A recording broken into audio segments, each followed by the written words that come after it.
Welcome back to another one-on-one episode. My name is Josh. I am one of your co-hosts. I am joined virtually, as always, by our other co-host and one of the most familiar names and faces, and not only Realty One Group, but the industry. It's Kathy Baker. Kathy, how are you? Great today. How are you? I'm good. Sitting with me in the studio is also our new producer extraordinaire. I'm just here in the seat making sure that the internet doesn't go out. Yeah, he hasn't taken his training wheels off yet, so we haven't given him a camera, but you can only hear his voice so far. It is Savag, that recognizable monotone voice that we all love. It's Savag, our producer. And today, we have a really exciting guest.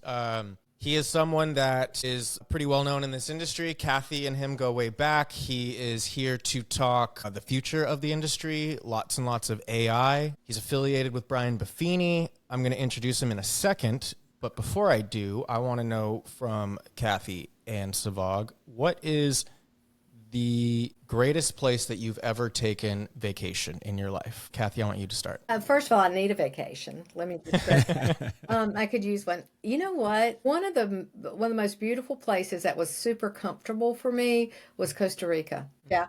But it really was, as far as just feeling safe and beautiful and comfortable. So that would kind of be at the top of the list. Maybe. That's a good one. I've never been to Costa Rica. What about you, Savag?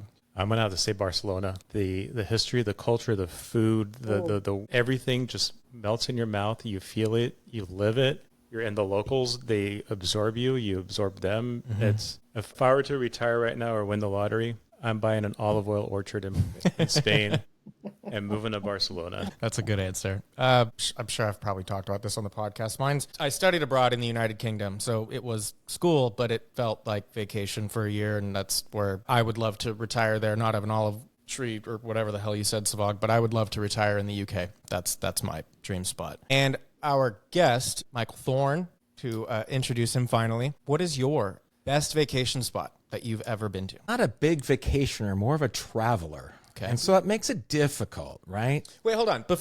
When you say that, because I have this conversation all the time, when you say you're not a vacationer, you're more of a traveler, meaning that you're seeking cultural experiences as opposed to sitting on a beach with a cocktail? Is that? Yes. Okay. Yes. Moving, seeing something, try to experience what the local might experience opposed to what the tourist might experience. The all-inclusive, the cruise ships of the world don't appeal to me as much as the travel aspect of it. So, I mean, my best travel memory is watching the sunrise at the top of Kilimanjaro with my father. Wow. That was a great morning. Yeah, that's pretty solid. I'm jealous of that. Michael, why don't you go ahead, Kathy. I got to interrupt for just a minute and say, man, hearing Savag and Michael talk about vacationing almost makes me feel guilty for wanting a Cabana Boy and a drink, but there we go. Yeah, but Kathy, that's why you and I host the podcast and we get along so well. Michael, why don't you just introduce, for those that don't know your background, just give us, 30 seconds. Yeah, decided at the age of 15 that I wanted to be a realtor. Went to work 2 weeks later as an assistant in a real estate office. Got licensed on my 19th birthday. Teamed up with my current partner, Jorda, in the late 90s. Trish joined our team, amazing Trisha Bongers, joined our team 13 years ago. Always innovating from the get-go, early on the internet, early on paperless, early on video, always focused on, can we implement something that improves the customer experience? Even if it's difficult, can we improve the customer experience? Can we improve the level of service and the satisfaction we provide our clients? If the answer is yes, we implement it. And that's exactly where we are now with AI. That's how I went down the rabbit hole. We implement it every day because I believe using it correctly improves the customer experience. That's the way our team's always been focused. So let's be clear. AI is not to replace the realtor. I think you guys, there's so much fear, and I blame the media. I mean, I'm getting pinged daily about how AI is going to replace the realtor, and it's nothing but a fear factor to both sell advertising and to, I guess, market products. But what I respect so much, Josh, about Michael is he has been innovative, first to embrace video and now to embrace AI to enhance the experience. Yeah, and Kathy, you're sorry on that one, Josh. Yeah, you're absolutely right. Like, I have this little thing that I repeat over and over every single time I'm talking about it.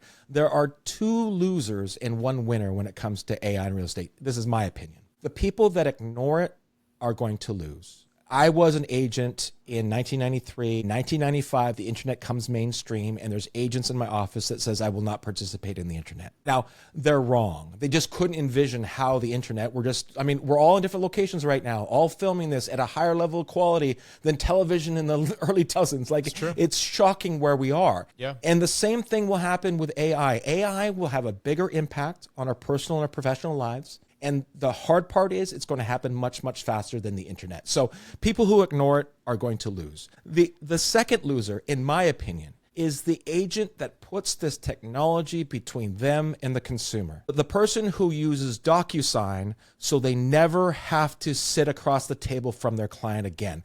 Don't blame DocuSign for that. Blame the agent who's not using it properly. But DocuSign at midnight to get an initial when your clients are already in their PJs is great customer service. Right. So finding when to use it. The person that, and there's experts right now because the topic is so sexy. There's experts on stages telling people to make digital avatars of themselves to communicate with their clients. In my opinion, those agents will lose. The winner, in my opinion, are the agents who put this technology behind them, streamlining their business prep, their doc prep, their time management, their content creation, their market analysis, all those things that then push them closer to their client because that's streamlined. If you use this tech properly, you can free up an hour or two a day to spend more time sitting across the table from a nervous first-time home buyer. And I think those are the agents that are going to win. So let me ask you this, though, Michael, because you clearly have, the phrase adapt or die. You clearly have this innovate or die mentality, which I love, but you've had it since the 90s. You've had it since the dot-com boom. You had it when we moved from, stagnant photos to a video like marketing world. So there's clearly, you have the mentality for it, where when AI became mainstream a year and a half ago, it didn't scare you like it scared a lot of other people. So where does that mentality come from? Well, I think it starts, 19 years old in the early 90s doing real estate when the only option was door knocking, cold calling, open houses, ads in newspaper, and I certainly couldn't afford ads in in the newspaper as a 19-year-old. Mm-hmm. And so when the first sign of innovation comes along, when we're allowed to do something different, I just saw that as opportunity and not as change. I was like, finally, here's something that we can do that will differentiate ourselves, that will give us another way of taking care of the client or trying to connect my value to the potential consumer in the marketplace. And so I don't see, and our team doesn't see, change as challenge, but change as opportunity. Totally. Anytime something happens, there's an opportunity that comes along with it. Now, here's the thing about this AI thing is if we all agree we're going to do it, it's easier to do it now than 2 years from now because it's going to move so fast. It's going to be more challenging. And there's two different types of people. There's adopters and there's adapters. Adopters see the opportunity and grab it. Adapters are the people that it's too painful not to change, so they change. But when they do that, they don't benefit from doing the same change that we had to do. Mm-hmm. They're just changing to not be left behind, not to capitalize on the opportunity. True story. It's so funny, and I love having a guest that's been through all the cycles that you've been through. I love hearing you say, I remember when listings went on the internet, because I remember that. I had an agent, Michael, you'll appreciate this, and he said to me, and you cannot make it up. You cannot make this up. He said, I'm not doing that. And I said, what do you mean you're not doing it? He said, that's just a phase. He said, it's going to be like a CB radio. Yeah. You know how people are riding around and they got all those antennas on their truck? That's what it's going to be just like. And I said, well, it is worldwide. It is the World Wide Web. And he said, I don't care. It's not going to catch on. And I immediately took out my checkbook because we were still writing checks in. And I wrote a check to the Board of Realtors. And I said, immediately sign up for the class and take the class. And here's what I knew, Josh. I knew he would not listen to me. I knew he was too close to me. One thing I love about what we're doing with Buffini and Company and Michael's addition is Michael is a subject matter expert. Mm-hmm. What I want to pass to our viewers right now is Josh and I are writing the check, and Michael is the subject matter expert to the point that you've done a boot camp. Right? Yeah. Tell us about what that next level looks like. Because don't you love that adoption and adaption? I hadn't really thought about that, but that's powerful.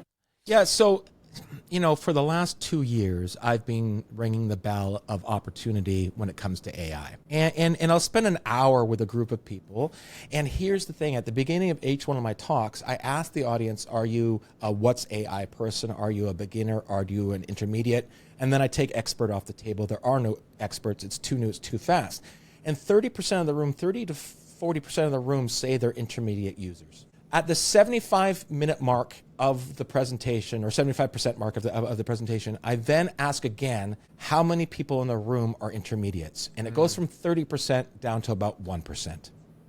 And I tell people that that's what's going to happen. And what I say at the beginning of the talk is that when you realize you're not an intermediate anymore, please realize that's a really exciting thing. That means the opportunity is much bigger than you perceived it to be. If you then realize, oh my goodness, I'm a beginner, then you realize the opportunity is much bigger. And then what would happen at the end of my talk, I would get a long line of agents, and I sit there and answer every one of the questions. I love interacting with agents. They're my people. And they say things like, now what? And I went, I don't know. They're like, I now know that I'm a beginner. I now know this is important. Now what do I do? And about a year and a half ago in Las Vegas, Darren Dawson from Buffini Company saw that long line of agents and said, what are the people asking you? And I said, it's the same thing every single time. Now what? Now what do I do?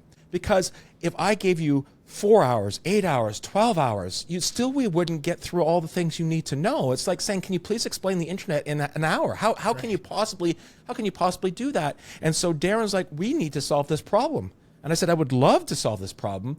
So the only way to do it is for it to be ongoing education every month, bringing you the latest things that's happening, keeping you up to date, giving you the actual things. And here's the other thing. I'm a practicing real estate agent, have been for 32 years. There is nothing I have ever shared that I haven't done in my own business. There's nothing I've ever talked about. And so, we're going to give people the prompts. We're going to give people the skills. And one of the biggest things they have is, I'm going to get left behind, that fear. Yeah. No, you won't. Just show up, learn, and then implement, and which is the big key. Implement it and then come back the next month and we'll just keep building off of it. So it's really just answering a need of these people who I have such a soft spot for. I love agents, and they're so busy that some of them are raising their heads going, I'm getting left behind, and I don't want that to happen to anybody. I love everything that you just said, and Savag knows because I've probably said this to him 1,000 times, but I always use the comparison of where we are at right now as a society with AI is the wild, wild west. Absolutely. It's scary. It is really daunting. It's something that you've never seen before, but the amount of opportunity is literally endless, and you can do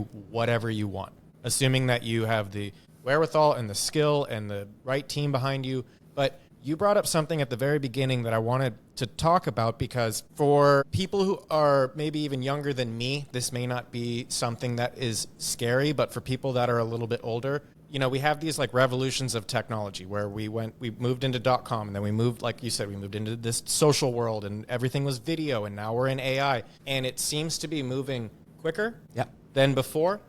So how do you feel, and I know we don't know the answer, but what do you see in the next 2 years, 5 years, 7 years of just, not just as an agent, but like maybe just day-to-day life? Like how is AI going to be implemented even more? Yeah, so one of the reasons why it's being adapted so quickly, and which is very, very different than all previous tech we've had, is you don't need to know how to interact with it perfectly. You just need to know how to articulate your thoughts. We've all had those problems with voice assistants, whether it's Alexa or Google Home, where you don't phrase it just perfectly, and therefore it doesn't turn down the temperature of your Nest hallway thermometer.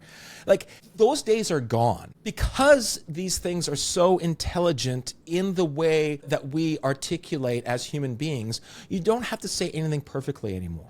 The same way, if you were to hire a website coder, you don't need to know anything about coding, but as long as you kind of can articulate what you want from a website, the person on the other end is professional enough to be able to interpret your broken thoughts into what your desires are. We do that as agents all the time. We sit across the table from a buyer, they kind of articulate what you want, and what the perfect home for them or the perfect neighborhood crystallizes in our minds because we know what they're trying to communicate. So therefore, this ability to interact with this technology in a very human way, where you don't need, DOS, or you don't need command, or you don't need to know how the things work, or all these things, just to be able to be human, I think that adaptation will just happen so fast, and it's going to happen everywhere. It's going to be amazing for our elderly people to have being able to communicate. It's going to do wonders when it comes to science and medicine. Yeah. And so the thought that it won't have a massive impact on the real estate industry is one of those little selfish things we have as agents. It's going to transform every aspect of your life. It's going to touch everything. And I hope the lesson that most of us remember of the internet happening, at least we can identify that we know the impact the internet had on our lives. Yeah. And then again in 2007, when the smartphone comes along, right. I mean, just think about our day-to-day lives by accident, interacting with the internet by accident 30 times before you have your second cup of coffee. I mean, that's just where we are, and it's going to happen fast. And here's the thing that where my empathy comes in for real estate agents is technology is not apathetic. Like, it doesn't care that someone's having a hard time implementing it. It's not going to slow down and wait for us, right? And so we as a group of professionals need to find a place where we can help each other take it on, because it won't wait for us. It won't slow down. It doesn't care. And if you thought the internet was fast, or if you thought social media adoption was fast, this will be another level. Before Kathy, I want to get into primetime a little bit, but I want to ask you, is there any part of it that scares you? Are you worried that we're getting into a Terminator 2 Judgment Day sort of situation? Is that for me? No, that's for Michael. Oh. Or Kathy, you too. I'm curious. Oh, yeah, no, absolutely. I say please and thank you to all AI. I'm very polite. I try to let them know that if they do come in for us, that I'm one of the good ones all the time. Yeah, I've got apprehensions for it. But I also do see that very much like social media. You can't blame the platform for the bad or the good things that social media can do. Right? I see so much upside as for humanity, maybe, the environmental, inventions that will come along, all these things. I'm a very positive person. I think human beings generally are fairly underrated as far as how good we are to each other. I think if there's one thing, we've got a problem in our real estate industry. I wonder if the general public really knew how good we were as humans, our perception would be a lot different. I'm very positive. I think the amount of good that can be done by good people is very upside, but I'm not naive to not think that, scamming people, I'm very concerned about, fake voices and fake avatars of, your grandson calling you, asking you for money. I mean, there's going to be a lot of that stuff, but that's just, that's a byproduct of the change. But I'm very positive about how it's going to impact society. I think I have to be. I agree. I don't want to go too far down the rabbit hole. Savag or Michael or Kathy, I don't know if you guys saw what Sam Altman from ChatGPT released, the Orb. Did you see that? Or did you guys? So basically what it is it's a way to counter if a bot is interacting with you. So it takes a digital scan of your eye, and then it determines, so like if you were to go create a deep fake of Josh Katz, they would know that it's fake because it doesn't have my retinal scan. So it's really cool. Like, to your point, Michael, is like these AI companies and these massive like thought leaders in this space are even thinking about the opposite side already and mitigating it from the beginning, which I think is awesome. Like they clearly see that the good outweighs the bad in this. Kathy, before we go, I know you have a pretty special announcement for your next primetime session. So can we talk about that May for a little 28th. bit? May 28th, 10 o'clock Pacific time, 1 o'clock Eastern time. If you're in between, figure it out. We are going to have a very special guest with Michael. So you're getting a snippet of it here. You're going to get about 50 minutes of it. And we're having to pull the reins. He was like, 50 minutes? I can't do it in that. And we're not doing all that, but we are just so excited to have him as a part of the specialty of what Realty One Group really is and the culture. Can you just see Josh and Savag? He's such a good fit for our culture. The care that he has, just extremely genuine and authentic, and I'm just super excited about that. And that will be on May the 28th. So get your stuff together, go to the One Resource Guide, download your watch party. Let's make it a party. Yeah.